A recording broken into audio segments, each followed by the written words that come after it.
तो हम किसकी बात कर रहे थे? The passive voice. किसकी बात कर रहे थे? The passive voice. Passive voice किस टेंस का है? पास्ट इंडेफिनिट टेंस का। क्या है? पास्ट इंडेफिनिट टेंस का। विधिवत तरीके से आप लोग समझेंगे। सबसे पहले पास्ट इंडेफिनिट में क्या आता है? अफर्मेटिव सेंटेंस आता है। 3 सेंटेंस में बनते हैं, अफर्मेटिव, नेगेटिव और इंट्रोगेटिव। किसमें बनते हैं? अफर्मेटिव, नेगेटिव और इंट्रोगेटिव। ठीक है। तो सबसे पहले आपका अफर्मेटिव का इसमें रूल लिखा हुआ है। लिखा है कि यदि हमारा active voice past indefinite tense के अफर्मेटिव सेंटेंस में हो। क्या हो? यदि हमारा एक्टिव वॉइस किस में हो? पास्ट इंडेफिनिट टेंस के अफर्मेटिव सेंटेंस में हो। किसमें हो? पास्ट इंडेफिनिट के अफर्मेटिव में हो। तो पैसिव वॉइस बनाते समय नए सब्जेक्ट के अनुसार क्या करते हैं? सहायक क्रिया वाज या वेयर, एक वचनकर्ता के साथ वाज लगाएंगे तथा बहुवचनकर्ता के साथ वेयर लगाएंगे। ठीक है। वाज या वेयर का प्रयोग करके वर्ब की कौन सी फॉर्म लिख देंगे? थर्ड फॉर्म लिख देंगे तथा नए ऑब्जेक्ट से पहले क्या करते हैं? बाई का प्रयोग करते हैं। ठीक है। और हमेशा आपको एक बात याद रखनी है कि पैसिव वॉइस बनाने में हमेशा जो होती है वो वर्ब की थर्ड फॉर्म का ही प्रयोग किया जाता है। कौन से फॉर्म का प्रयोग किया जाता है? वर्ब की थर्ड फॉर्म का ही प्रयोग करते हैं। ठीक है। स्ट्रक्चर हमारा बनता है कि सबसे पहले क्या होता है? सब्जेक्ट, ऑब्जेक्ट लिखते हैं। क्या लिखते हैं? यह पैसिव वॉइस का स्ट्रक्चर है। किसका है? पैसिव वॉइस का स्ट्रक्चर है। क्या है? स्ट्रक्चर। ठीक है। सबसे पहले क्या लिखते हैं? ऑब्जेक्ट। उसके बाद एक वचन करता है तो वाज लगाएंगे, बहुवचन करता है तो वेयर लगाएंगे। ठीक है। उसके बाद वर्ब की कौन सी फॉर्म? थर्ड फॉर्म लिखते हैं। कौन सी फॉर्म लिखते हैं? थर्ड फॉर्म लिखते हैं। ठीक है। और नए सब्जेक्ट से पहले क्या करेंगे?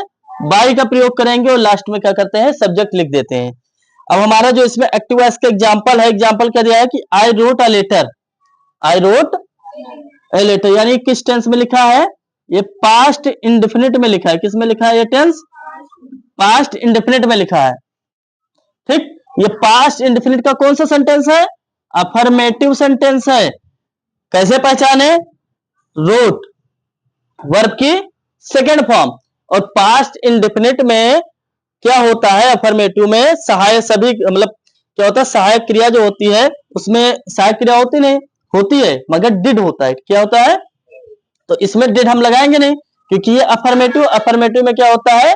वर्ब की सेकंड फॉर्म लिखी जाती है। क्या होता है? वर्ब की सेकंड फॉर्म लिखी जाती है। ठीक है। सेकंड फॉर्म ये लिखा गया और सेकंड फॉर्म ये भी लिखा गया। फिलहाल ये थर्ड और सेकंड दोनों सेम ही होता है। फर्स्ट फॉर्म प्ले और इसमें सोल्ड का सोल्ड ही रहता है। ठीक है।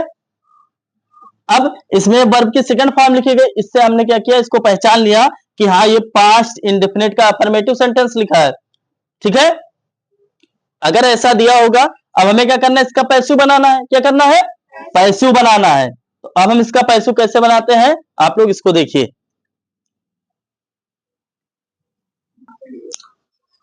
तो अब हम क्या करते हैं? इसका पैसिव बनाते हैं। देखिए, लिखेंगे change in passive voice. Change in कृतवाच्य और कर्मवाच्य। ठीक है। दो चीजें होती है इसमें, कर्मवाच्य और कृतवाच्य। एक्टिव मतलब क्या होता है? कर्मवाच्य और पैसिव मतलब क्या होता है? कृतवाच्य। ठीक है। अब नंबर एक, नंबर पहला इसमें देखो क्या दिया है? I wrote a letter. तो हमने क्या लिखा है कि इसमें सबसे पहले ऑब्जेक्ट लिखेंगे। अब हम इसमें देखेंगे कि ऑब्जेक्ट क्या है। ऑब्जेक्ट क्या है? A letter. तो हम क्या करेंगे? ए लेटर इसमें सब्जेक्ट के स्थान पे लिख देते हैं। क्या करते हैं? सब्जेक्ट के स्थान पर। ठीक है। जो रूल में लिखाया जाता है, बताया भी गया है कि ऑब्जेक्ट को सब्जेक्ट के स्थान पर, सब्जेक्ट को ऑब्जेक्ट के स्थान पर। ठीक है। तो सबसे पहले हमने क्या किया? ऑब्जेक्ट, ऑब्जेक्ट को हमने सबसे पहले लिख दिया, यानी ऑब्जेक्ट हो गया हमारा। अब वाज या वेयर है। अब यहां पे लिखा गया ए लेटर, क्योंकि हमारा जो नया सब्जेक्ट बना हम उसके अनुसार वाज वेयर का प्रयोग करेंगे। ठीक है। तो जो नया सब्जेक्ट बना वो एक वचन करता है। कौन से वचन करता है? तो यहाँ पे क्या लगा देंगे? वाज। ठीक। अब देखो इसमें क्या है? वर्ब की थर्ड फॉर्म और यहाँ पे वर्ब की सेकंड फॉर्म लिखी है। तो थर्ड फॉर्म राइट, रोट और थर्ड फॉर्म क्या होता है? रिटन।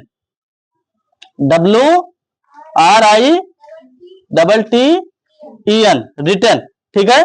फिर नए सब्जेक्ट से पहले क्या करेंगे?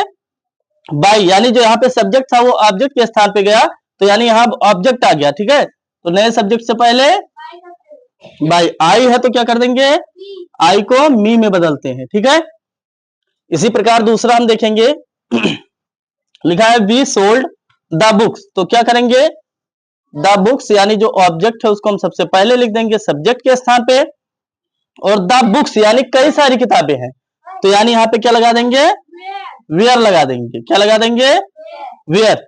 और यहाँ पे सोल्ड थर्ड फॉर्म ही रहता है, तो इसको हम सेम ऐसे ही लिख देंगे, तथा नए नए सब्जेक्ट जो जहां पे नया जो सब्जेक्ट यानी जो ऑब्जेक्ट बनना है उससे पहले बाई का प्रयोग, और बी को किसमें चेंज करते हैं, अस में चेंज करते हैं, ठीक है। अगला है दे प्लेड क्रिकेट, तो क्या करेंगे, क्रिकेट यानी ऑब्जेक्ट को हम क्या करेंगे, सबसे पहले लिख लेंगे, क्या करेंगे।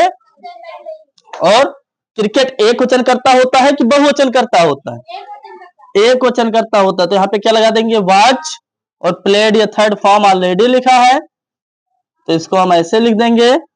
और नए सब्जेक्ट से पहले जो सब्जेक्ट ऑब्जेक्ट बनता है उससे पहले बाई का प्रयोग, और दे को किस में चेंज करते हैं, देम में चेंज करते हैं, ठीक है। इस प्रकार से हमारे पास्ट डिफिनिट के अफर्मेटिव सेंटेंस बदलते हैं। उम्मीद करता हूं आप लोग को समझ में आ गया होगा। आप लोग इसको लिख लीजिए, हम थोड़े हट जाते हैं।